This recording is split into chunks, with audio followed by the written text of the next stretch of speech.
Ардақты ағайын, бұл еліміздегі ең пайдалы бағдарлама бірге таңдаймыз. Әдеттегідей тікелей эфирдеміз, әрі қарай бағдарламамызды жалғастырайық. Бағдарламаға қатысты шолу ақпараттарын әрі қарай жалғастырамыз. Бір ғана тігіспен пончо тігіп берген қонағымыз естеріңізде ме? Бұл Меруерт Тасмағамбетова есімді дизайнеріміз.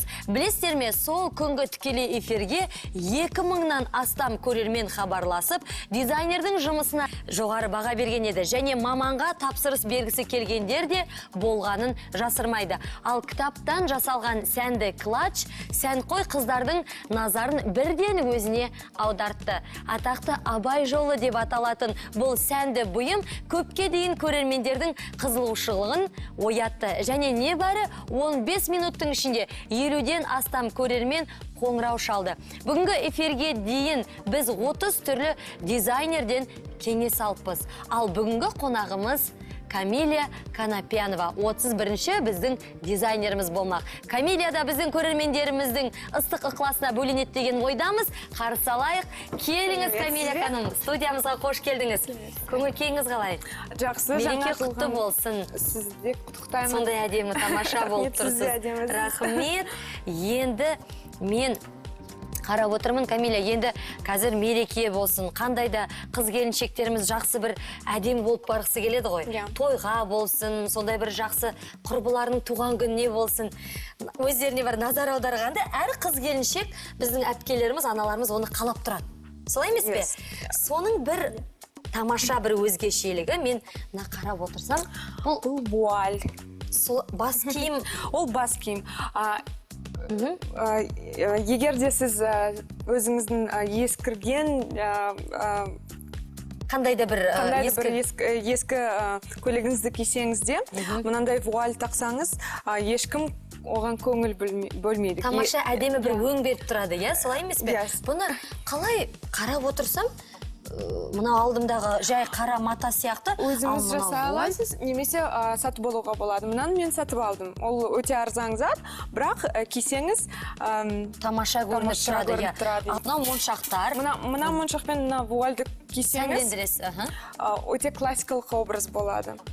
Тамаша, солай екен ғой. Ал онда ендеше құрмет көрермендер, міне өздеріңіз көріп отырғандай, мынандай вуальды. Вуальмен мына моншақты кисеңіз, өте классикалық образ болады.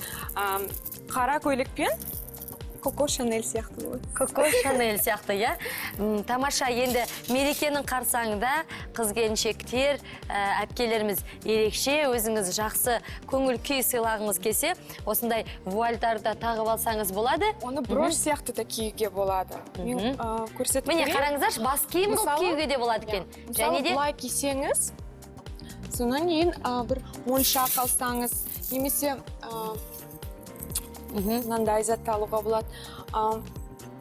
Қарапайым жай қара көйлекті әшекейлендіруге болады. Бұлай тақсаңыз, мысалы. Міне біз тікелей эфирдің ішінде, құрмет көрермендер, қыздар сіздерге арналады. Әр кештің сұлуы, ханшайымы тек өздеріңіз болғыларыңыз келсе, осындай біздің Камилия атты дизайнерімізден үйреніп алсаңыз болады. Тамаша, яғни моншақты айналдырып бұлайдан байлап қойсақ болады, Бойыңызға немесе тігіп алсаңыз, қара көйлекке ол қарап отырсам, шынымен де әртүрлі қылып өзгертуге болады екен. Бұны тек қана бас киім ғана емес, Камилия, яғни брош қылып та тауға болады екен, Қараңыздаршы. Сатып алсаңыз, мата дүкендерінде өте оңай тауып алуға болады. Мынандай моншақтарды, мынаның үстіне фурнитура дүкендерінде, фурнитура дүкендерінде тақсаңыз, ол да өте әдемі болып тұрады. Жаңа жылда сіз ерекшеленіп жүретін боласыз. Немесе мынандай сетка сатып алсаңыз, ол метрмен сатылады, мата дүкендерінде. Метрі қанша тұрады мынандай сетка? Бір қымбат емес, бір 500 теңге тұрады, 300 теңге тұрады. 500-300 теңге тұруы мүмкін, яғни, Оны бұлай метрі. Бұнда бас киім қыламыз ба, әлде не істейміз? Жоқ, мынанда брош сияқты. Көбелек сияқты қылып. Көбелек сияқты, бұлай тауға болады. Көрсетіп берейін. Сіз өзіңіз кештерге шыққан кезде осылай сәнденіп киініп аласыз ба, Камилия? әйел болғандықтан бір көйлекті бір рет киген соң Қайтадан кигіңіз қайтадан келмейді. кигіміз келмейді. Сондықтан неше түрлі жолын тауып аламыз. Сонда әрбір әйелдің гардеробында мынандай қарапайым жай қара көйлек бар шығар деп ойлаймын. Сондықтан аксессуарларды қолданып 30 минут уақытпен фантазияны қолдансаңыз, сіз қара көйлектен неше Ал түрлі енді біз әдемі- тікелей эфирде тек қана бар болған 10 минут уақыт беріледі. Сол 10 минут уақыттың ішінде бас киім қылып киюге болады, және де мынаны брош қылуға болады, және де Брош қарапайым қылуға осы болады. матаны, бір 300-500 теңге тұратын матаны моншақпен айналдырып, бұны да былай жасауға болады екен. Хабарласқан көрерменіміз бар екен, тыңдап көрейік. Алло, сәлеметсіз ба? Саламатсыз. Менің есімім Айша, мен Астана қаласынан хабарласып тұрған едім. Иә, тыңдап тұрмыз сізді. Келе жатқан жаңа жыл мерекесімен сіздерді құттықтаймын. Рахмет, сізді де құттықтаймыз. Аха, енді сіздерге қоятын сұрағым, қазіргі басына орап жатқан вуаль деген материал бар ғой? Иә. Осыны 19 ғасырда Египетте әйелдер көбінесе қолданған. Иә. Ал осы вуаль деген материалды осы қазір 21 ғасырда Сәнге айналды. ғасырда тақса қалай болады? Қандай отырыстарға, қандай мерекелік іс-шараларға тағып баруға болады? Ой, қандай жақсы, тамаша сұрақ. Тамаша сұрақ. Кәдімгідей қандай отырыстарда, қандай кештерде бұл вуальдарды киген дұрыс дейді. Көмектесек, сіз енді нағыз өз ісінің мамансыз ғой. Енді бұл әрине сыртқа жай қарапайым дүкенге иә. киіп бара алмайсыз. Ол енді сөзсіз. Үлкен мерекелерге, тойға, жаңа жыл мейрамына киюге Туған болады. күндерге. Менің ойымша, ол сіздің өзіңіздің стиліңізге, сіздің өзіңіздің Қалауыңызға байланысты дейсіз ғой. байланысты. Иә. Сіз кие алсаңыз, күнде кие алсаңыз. Қандай көйлектермен тағы да киген дұрыс бұны, Камиле? Шалбар мысалға, астына қара шалбармен, классикалық жакет, ақ жеде. ақ жеде. Міне мынандай сияқты ақ жедемен, және мынаны басына киіп алса болады ма?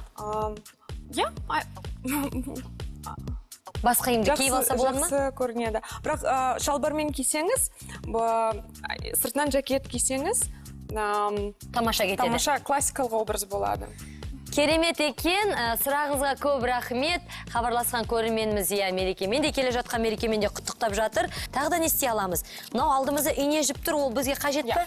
Бұл ине жіппен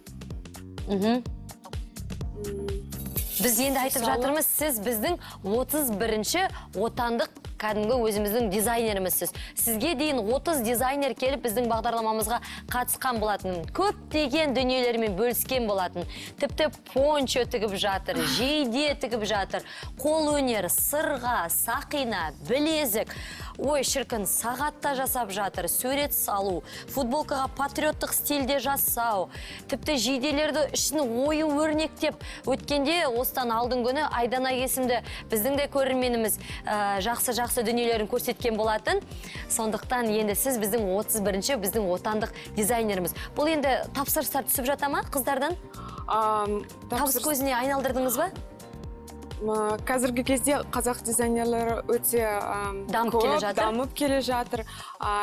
Біздің модницаларымыз қазақ дизайнерлерін таңдайды. Сіз өзіңіз бұны ақшаға табысқа айналдырдыңыз ба? Бір жыл бұрын мен дизайн жасайтынмын. Қазір кішкене басқа заттармен айналсам. Тіге беріңіз, мен осы ретте бір ақпарат айта өтейін. Көйлектің түсіне қарап адамның мінезі туралы көп ақпарат алуға болады дейді дизайнерлер. Мәселен, үнемі күліп жүретін адамдар көбіне сары түске жақын келеді. Ал көп сөйлей алмайтын тұйық мінезділер көк немесе күлгін түсті көйлектер киеді екен. Қызыл түсті көйлектерді ше, бұл түсті көбіне тік мінезді қыз келіншектер таңдайды екен. Ал қара түсті көйлек өзіне сенімсіздердің шешімі дейді мамандар. Сондай-ақ көйлектің ұзындығына қарапта адам туралы көп ақпарат алуға болады. Ұзын көйлекті көбіне шығармашылыққа жақын қыз келіншектер киеді екен. Ал тізеден төмен көйлектер салмақты әрі баяу адамдардың таңдау екен. Қараңыздаршы, тіпті естімеген елде көп деп бекер айтылмаған сөз. Қарап тұрсаңыз, мына адамның киген көйлегінің түсіне байланысты тіпті қарап отырып адамның мінезін де білуге болады, иә? Хабарласқан көрерменіміз бар екен, тыңдап көрейік. Алло, саламатсыз ба? Сәлематсыз ба? Менің есімім Асқар. Асқар, иә, қайырлы күн. Мен жаңа сұрайын деген вуаль матасын үй жағдайында басқа қандай маталармен жасауға болады және қандай метр, қанша сантиметр, метр керек жасауға, сол туралы толығырақ ақпарат берсе. Біздің болашақ дизайнеріміз ау деп ойлаймын. Ер жігіт хабарласқанда сөйтіп ойлаймын, өйткені ер азаматтар қызығушылық танытып жатыр. Үй жағдайында қандай басқа да матадан қолдансақ болады дейді.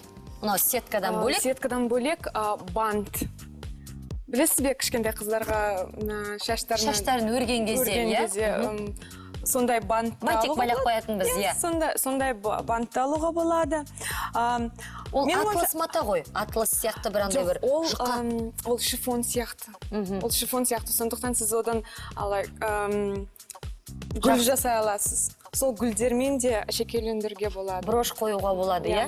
Тағы да басқа маталар. Бисер, сонан кейін мата дүкендерінде кристалдар сатылады. Ол кристалдарды сіз үтікпен өзіңіз үйде клейлей аласыз.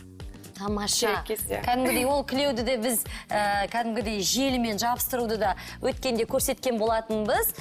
Біз өткенде кәдімгідей осы дастарханға жабатын жапқыш болады ғой. Соны кәдімгідей үстіне жақсылап тұрып сәндеген болатынбыз. Сонда жаңағыдай... Тура солай көйлекті де әшекейлендірді. Кәдімгідей үтікпен, буымен бетіп шығарып отырып, жаңағыдай желімді арнайы мата бар ғой, жабыстырғыш. Соны ортасына қойып дайындаған болатынбыз. Тамаша шықты. Сіз не істеп жатырсыз қазір? Мен қалай қара көйлектен, жай қара көйлектен әдемі жаңа жылға арналған кешкі сәнді көйлек жасап жатырсыз, иә?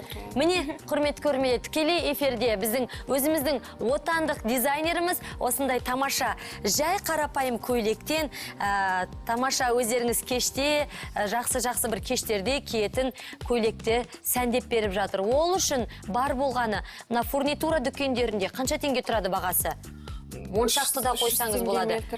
Яғни метрі 300 теңге тұрады екен, және де осындай вуаль деп айтып жатырсыз. Бұның бағасы қанша? 1,5 мың теңге сатып алдым. 1,5 мың теңге. Қарапайым көйлекке осындай өң беруге болады. Міндетті түрде жасап көріңіз, қыз-келіншектер, біздің жеңгелер, әпкелер, аналар, тіпті ер азаматтар қазір қарап отырып ақта, үйдегі жеңгелерімізге осындай сыйлық жасасаңыз болады. Ең бастысы ерінбеңіз. Я, біз әңгімемізді ары қарай жалғастырамыз. Бірінші біз телефонымызды қабылдап алайық. Алло, сәлематсыз ба? Алло, сәлематсыз ба? Сәлематсыз. Жаңа жылдарыңыз құтты болсын. Рахмет, бірге болсын. Мереке құтты болсын. Қай өңірден хабарласып тұрсыз? Мен Астана қаласынан хабарласып тұрмын. Есіміңіз? Есімім Әсел болады. Әсел ханым, тамаша. Я, біздің тұрақты көрерменімізсіз ба? Иә, сіздердің тұрақты көрермендеріңізбін. Әсіресе осы айдар маған өте ұнайды. Енді Камиляға қояр бір сұрағым бар еді. Тыңдап тұр. Камиля, енді осы өтіп бара жатқан 2015 жылдың қай сән үлгілері сәннен кетеді? Қай көйлектер, қай камзолдар, жейделер сәннен кетеді екен? Кетеді. Яғни 2015 жылы қай түстер артта қалады дейді. Және 2016 жылы қай түс сәнге айналады. Мүмкін сол сұрақ қызықтырған шығар деп ойлаймын. Тамаша сұрақ. Тамаша сұрақ, бірақ мен тенденцияларды онша қатты қолданбайсыз, және оған қарамайсыз, иә? Қарамаймын. Меніңше әрбір адам өзінің стилі болу керек. Қандай киімдерді ұнатасыз, сондай киімдерді кию керек. Тенденцияға қарамай. Бірақ әрине дизайнерларымыз айтып жатады ғой, қызыл түс, көк түс, сары түс. Бірақ мына жыл болғандықтан өте қызыл, жасыл, көк түстер олар сәнде болады. Сәнде болады. Камиля ханым, келе жатқан мереке құтты болсын тағы да. Сізге отбасыңызға амандық тілеймін. Шығармашылық табыс тілеймін сізге. Алғысымыз шексіз келгеніңізге. Құрметті көрермендер, бізде қазір жарнама. Жарнамадан кейін бағдарламамызды жалғастыратын боламыз.